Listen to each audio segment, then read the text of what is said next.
నమస్తే, welcome back our channel Bhavani happy family. అందరూ ఎలా ఉన్నారండి? అందరూ బాగుండాలి, అందులో నేను ఉండాలి.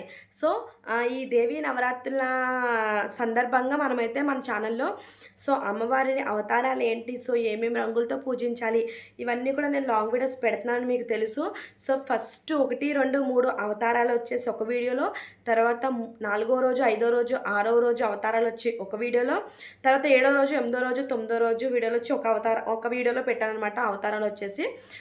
ఈరోజు వచ్చేసి 10వ రోజు, 11వ రోజు ఏమేమి అవతారాలు, ఏ పూలతో పూజించుకోవాలి, ఏ చీరని అమ్మవారికి మనం కట్టాలి, అలాగే ఏ రంగు పూలతో పూజించాలి, ఏ ప్రసాదాలు నివేదించుకోవాలి, ఇవన్నీ కూడా ఈ వీడియోలో అయితే నేను ఎక్స్ప్లెయిన్ చేస్తానండి డీటెయిల్గా. మీ అందరికీ తెలుసు కదండి. ఈసారి అమ్మవారిని మనం 11 రోజులు అయితే పూజించుకుంటున్నాం అనేసి. ఎందుకంటే 10 సంవత్సరాలకి ఈ నక్షత్రాల తిథులు ఇవన్నీ మారడం వల్ల ఇలా 10 సంవత్సరాలకు ఒకసారి అయితే జరుగుతుంది. మనం చక్కగా 11 రోజులైతే 11 అవతారాలతో అమ్మవారిని అయితే పూజించుకుంటున్నాం. 9 అవతారాలు, 9 రోజులు 9 అవతారాలు. ఇవన్నీ కూడా మనకి 3 వీడియోస్లో అయిపోయినాయి. ఈరోజు వచ్చేసి చక్కగా 10వ రోజు, 11వ రోజు ఏమేమి అవతారాలు, ఏమేమి పూలతో పూజించాలి, ఏమేమి ప్రసాదాలు నివేదించుకోవాలి, ఇవన్నీ కూడా డీటెయిల్గా తెలుసుకుందాం. వచ్చేయండి. వీడియోలోకి వెళ్ళిపోయి అంతకన్నా ముందు ఇంకా మన ఛానల్ ఎవరైనా సబ్స్క్రైబ్ చేసుకోకపోతే ప్లీజ్ వెంటనే సబ్స్క్రైబ్ చేసుకోండి. అలాగే పక్కనే బెల్ ఐకాన్ని టింగ్ అని ప్రెస్ చేశారంటే, అలా నోటిఫికేషన్ ఇచ్చారంటే నేను ఏ వీడియో పెట్టినా మీ వరకు చేరుతుంది. Please subscribe our channel Bhavani happy family. మనకి ఈరోజు 10వ రోజు అండి. చక్కగా 10వ రోజు బుధవారం, 1వ తారీఖు 2025వ సంవత్సరం 9వ నెల. ఈరోజు మనకి వచ్చేసి శ్రీ మహిషాసుర మర్దిని అవతారం అనమాట. శ్రీ మహిషాసుర మర్దిని దేవి మనకి అవతారం అనమాట. ఈరోజు వచ్చేసి నవమి. నవమి ఉత్తరాషాఢ నక్షత్రం అనమాట. ఏమంటారంటే మనకి మహిషాసుర మర్దిని అవతారం అంటేనే ఒక ఇదనమాట. ఆ మహిషాసురుణ్ణి అమ్మవారు వధించడం వల్లే కదా ఈ 9 రోజులు పోరాడి అమ్మవారు రాక్షసుని వధించడం వల్లే మనకి ఈ చెడుపై మంచి గెలిచింది అనేసి మనం ఈ దసరానైతే, విజయదశమిని అయితే మనం సెలబ్రేషన్ చేసుకుంటామని మీ అందరికీ తెలుసు.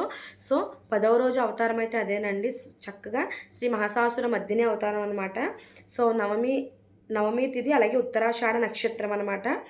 ఈరోజు మనం అమ్మవారికి నీలిరంగు చీరతో అయితే అమ్మవారిని అలంకరించుకోవాలి. అలాగే శంకు పూలు ఉంటాయి కదండి. ఆ శంకు పూలతో అమ్మవారిని అయితే పూజించుకోవాలి.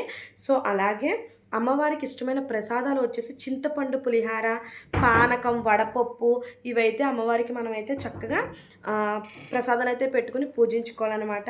తర్వాత వచ్చేసి ఆ రోజు మనమైతే మహిషాసుర మర్దిని స్తోత్రాలు, అష్టోత్తరాలు ఇవన్నీ కూడా చదువుకోవాలి. లేదంటే కనుక ఓం శ్రీ మహిషాసుర మర్దిని దేవియే నమః అనేసి అయితే మంత్రాలైనా చదువుకోవచ్చు అనమాట. మనం ఈ పూజ చేసుకోవడం వల్ల మనకి ఏంటంటే కనుక ధైర్యం వస్తుందండి, విజయం కలుగుతుంది. అలాగే చక్కగా మనం ఈరోజు ఏంటంటే కనుక చక్కగా స్వయం పాకం అనేది ఇస్తే కనుక చాలా మంచిదండి. ఈ పూజవి చేసుకుని చక్కగా మనం స్వయం పాకం అనేది ఇచ్చుకుంటే చాలా మంచిదనమాట. అలాగే మనం ఈరోజు ఏం చేయాలంటే కనుక రాత్రి భోజనం అనేది చక్కగా తినకుండా పడుకోవటం మంచిదనమాట. నైట్ భోజనం అనేది తినకూడదు. తర్వాత మనకు వచ్చేసి 11వ రోజు అండి. చక్కగా 11వ రోజు మంగళవారం, లక్షవారం 11వ రోజు వచ్చింది. 2వ తారీఖు 9వ నెల 2025వ సంవత్సరం శ్రీ రాజరాజేశ్వరి అవతారం అనమాట మనకి ఆ రోజు. అసలు అమ్మవారి పీఠం అనేది ఎప్పుడు కదపాలి, ఇవన్నీ కూడా నేను డీటెయిల్గా చెప్తాను అనమాట. మనకి ఆ రోజు వచ్చేసి దశమ తిథి, ఉత్తరాషాఢ శ్రావణ నక్షత్రం అనమాట. విజయదశమి ఈరోజే మనం సెలబ్రేషన్ చేసుకుంటాం. అమ్మవారికి పచ్చని చీర అనేది మనం అలంకరించుకోవాలి. ఎరుపు రంగు పూలతో అయితే అమ్మవారిని మనం పూజించుకోవాలన్నమాట. సుగంధ పరిమితమైన పుష్పాలు అయితే అమ్మవారికి చాలా ఇష్టం అండి. ఆ రోజు మనం అమ్మవారికి పులిహోర, మహానైవేద్యాలు, భోజనం ఇవన్నీ కూడా పెట్టుకోవాలంటే మనం ఈ 10 రోజులు ఏమేమైతే ప్రసాదాలు ఇవన్నీ చేసుకున్నామో, లైక్ పరమాన్నం అని, కొబ్బరి అన్నం అని, పులిహార, గారెలు, బూరెలు, పాయసం, ఏ రకాలైతే చేసుకున్నామో అన్ని రకాలు ఈరోజైతే అమ్మవారికి పెట్టుకోవడం చాలా మంచిది. ఎవరి స్తోమత తగ్గట్టు వాళ్ళైతే ప్రసాదాలు అనేది పెట్టుకోవాలండి. ఇదే పెట్టుకోవాలి ఖచ్చితంగా, ఇలాగే పూజ చేయాలి ఖచ్చితంగా అనేది అయితే లేదు. భక్తి శ్రద్ధలు అనేది మీ మనసులో ఉండాలన్నమాట. సో ఆ రోజు మనం రాజరాజేశ్వరి అష్టకం ఇవన్నీ కూడా చదువుకోవాలి. లేదంటే కనుక ఓం శ్రీ రాజరాజేశ్వరి మాత్రే నమః అనేసి అయితే మనం అమ్మవారిని అయితే చక్కగా పూజించుకోవాలన్నమాట. సో ఈ పూజ చేసుకోవడం వల్ల మనకి శక్తి సౌభాగ్యం అనేది కలుగుతుందన్నమాట. సో అలాగే మనం ఆ రోజు అమ్మవారి పూజ చేసుకున్న తర్వాత పూలమాలలు అనేవి దానం ఇవ్వాలన్నమాట. సో పూలమాలలు అనేవి ఎవరికైనా చక్కగా ఇస్తే కనుక మనకి మంచి జరుగుతుంది. అలాగే ఆ రోజు మనం తినకూడనిది గుమ్మడికాయ అయితే తినకూడదు. సో తర్వాత ఇప్పుడు మనం చాలామంది ఇళ్లల్లో అమ్మవారిని 10 రోజులు కలసం ఇవన్నీ పెట్టుకుని పీఠం పెట్టుకుని అమ్మవారిని అయితే పూజించుకుంటారు కదండి. సో అలా పూజించుకున్న వాళ్ళు అసలు అమ్మవారిని కలసమై ఎప్పుడు కదపాలి ఏంటి అనేది టైమింగ్స్ అయితే మీకు చెప్తాను. చక్కగా ఈ మనం ఈరోజు మనం ఈ రాజరాజేశ్వరి అమ్మవారిని పూజించుకోవడం వల్ల సౌభాగ్యం కలుగుతుంది. అలాగే మనకి ఎప్పటి నుంచో అనుకున్న పనులు జరగలేని ఏమన్నా ఉంటే కనుక పనులు కూడా జరుగుతాయండి. సో విజయం అనేది మనం సాధిస్తాం పనుల్లో. సో మీకు గురువారం 2వ తారీఖు ఈ 11వ రోజు అయితే వచ్చింది కదండి, మనకి రాజరాజేశ్వరి అవతారం అనేది వచ్చిందనమాట. సో ఇప్పుడు మనం ఏం చేయాలంటే కలసం అనేది కదుపుకున్న వాళ్ళు పూజ చేసుకున్న తర్వాత మార్నింగే 11 నుంచి 12 లోపు అయితే కలసం అనేది కదుపుకోవాలండి. లేదు మార్నింగ్ టైం మేము కదుపుకోము అన్న వాళ్ళు చక్కగా ఈవినింగ్ పూజ అవి కూడా చేసుకున్న తర్వాత అమ్మవారికి ఈవినింగ్ 4 గంటల నుంచి 5:30 లోపు అయితే మనమైతే చక్కగా ఈ కలశ స్థాపన కట్ట పెట్టుకున్న వాళ్ళు కలశాన్ని అవి కదుపుకుని చక్కగా అమ్మవారిని అయితే మనకి హారతి అవి ఇచ్చి చక్కగా అమ్మవారిని అయితే మనం పూజించుకోవాలన్నమాట.